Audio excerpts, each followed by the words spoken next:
Hey, everybody. It's a big week for cybersecurity at Haiku, creating some really innovative technology around cybersecurity and cyber resilience. And excited to get a briefing and update from Andy. Andy, how are you? Hi, Evan. I'm doing well. Very, very happy to be here. Very excited about the news. As am I, and you've been at this game for some time. Maybe introduce yourself, a little bit about your journey and background. And for those who may not be familiar, who is Haiku? Yeah, absolutely. So, Evan, my name is Andy Fernandez. For everybody in the audience, I'm the Senior Director of Product Marketing here at Haiku. We're the number one SaaS data protection company in the world. Evan, I could actually say that I was born in data protection. My entire career, my entire focus, for better or for worse, is focused on data protection. And I head up product marketing here at Haiku. Very, very excited about this. And for those who don't know who haiku is, or maybe are wondering how do you pronounce that? Is it a Japanese poem? That actually stands for hybrid cloud uptime. We are the number one SaaS data protection platform in the world. We focus on making sure that we can protect your entire data estate from one place. Yeah, it's an amazing proposition. And your approach to cyber resilience is really intriguing. Maybe talk about that to start. When did resilience, particularly cyber resilience, become such a hot topic, not just among us techies, but in the boardroom, in the C-suite, and across the media journalist world? What were some of the drivers behind that? Yeah, absolutely, Evan. Let's go back 5 years ago. I think that's when we saw the beginning of the massive uptake, the massive investment. That's when you started to see security budgets become a much larger share of IT as well, or within the organization. And it started because of simply attacks, crippling attacks on critical infrastructure on premises. And what happened was organizations saw extreme disruption, whether that is for-profit cyber attackers accessing critical workloads in the world, or cyber criminal syndicates that are state backed that are actually going and impacting healthcare hospitals, even governments as well. That's when it started to become an issue because it really disrupted experiences. But what we saw, Evan, was not only a tremendous response in the data protection and security folks, where you start to see now that ransoms are actually starting to be paid less for certain types of workloads, right? Because of virtual machines, physical file shares, everyone has a strong data protection strategy. And those workloads are very protected, they're mutable, they can be recoverable. Where we start to see the new uptick, Evan, is addressing all of the data protection and cyber resilience gaps in cloud and SaaS. That's where, 10 years ago, if you owned the data center, all of your critical data was in that data center. Today, you're trusting dozens, if not of hundreds, of cloud and SaaS providers to manage your data. What's happening now? Well, attackers are realizing where these folks on-prem, they have tremendous infrastructure, they have great backups, they have the ability to recover rapidly. But guess what? They have no backups, they have no recovery options, and these are sitting ducks within SaaS and cloud. And so now you're seeing all of these supply chain attacks, you're seeing exploits, you're seeing even insider threats really make a dent in these organizations. So the conversation has shifted from we need to stop ransomware attacks to we need to be able to stop cyber threats across our entire estate, not just a fraction of the virtual environment. Fantastic. And enter Resilience Shield, our shield for short, your big news of the day, of the quarter, maybe. What's the big idea? What are some of the key features and drivers behind our shield?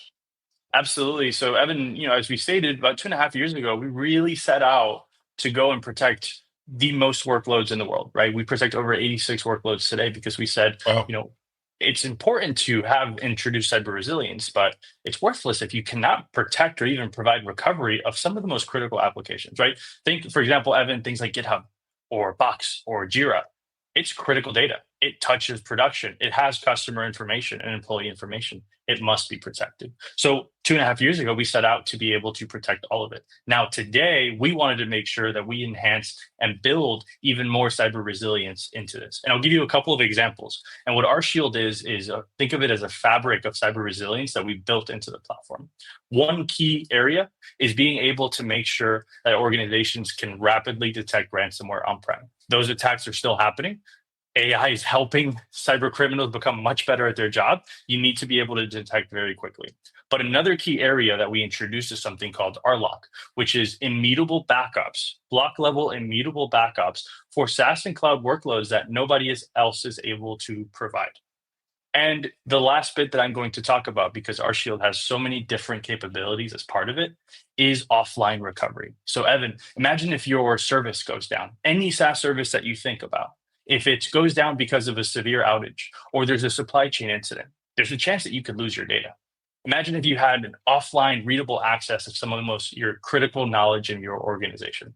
So what our Shield is and what we've introduced that we're so excited about is a framework, a solution, a fabric to protect against any threat on any workload, not just continue to enhance and focus in a myopic view on virtual workloads, but all threats that are available. So there's so many capabilities, but at the end of the day, it's do we make it very difficult for hackers to make sure that they don't find and attack our backup infrastructure? Do we make sure that everything is protected, including SaaS? Do we make sure that everything is recoverable the way it must be recovered? Can the data be accessed? And is the data going to be in customer control? That's all it is at the end of the day. Well, that's really compelling. And so this technology is being used effectively in the field. Do you have any anecdotes or stories, case studies where our Shield is really making a difference that you can share? I know it's tough to Yeah, talk about some of these sensitive topics. no, absolutely. We have customers all over the world who have been using us to protect their Nutanix workloads, their on-prem workloads, even cloud infrastructure. But so many of these customers have come to us and they've said, look, we want to make sure that we protect all of these different SaaS services that are very critical. We're worried about an insider threat to something like GitHub. So we have financial services organizations all over that are trusting us with our lock to have immutable backups for critical development workloads like GitHub and even CI/CD. I'll give you another example publicly, Evan, the Boston Red Sox. So this is Wow. an organization that is using so many more SaaS services than you think just to make the game happen. Everything from ticketing to the speed of the pitch. And there's so many critical services that they need to be able to protect and recover. And they're using and trusting Haiku to do so. So what we're essentially telling our customers here is, look, protecting your virtual and cloud infrastructure is table stakes. But where so many of the new low hanging threats are cloud and SaaS. That's where we're seeing so much customer adoption as well, Evan. Fantastic. And talk about the notion with our Shield of instant recovery. How do you really facilitate that and mitigate risk associated with, that data behind it? Yeah, absolutely. And recovery is critical to identifying different segments because how you recover instantly a virtual workload is so different from a Git repository. So one of the things Mm. that we do is making sure that you can recover the data as it's meant to be. Application centric type of recovery. When it comes to the instance side, though, Evan, we have, for example, let's grab Nutanix, right? We're the number one Nutanix data protection provider in the world. And we Mm. leverage Nutanix snapshots to be able to provide the fastest possible recovery there. Obviously, after a validated checkpoint with the R Shield scanner that we've just provided or that introduced into our platform as well. But then you also have things like, for example, Atlassian. That's a completely different type of recovery, right? You're talking Right. about dozens, if not hundreds of objects that you have to recover very, very quickly. Everything that we do there is API driven. And once again, we provide the fastest possible recovery in those types of workloads. And it's all boutique and custom to the specific application.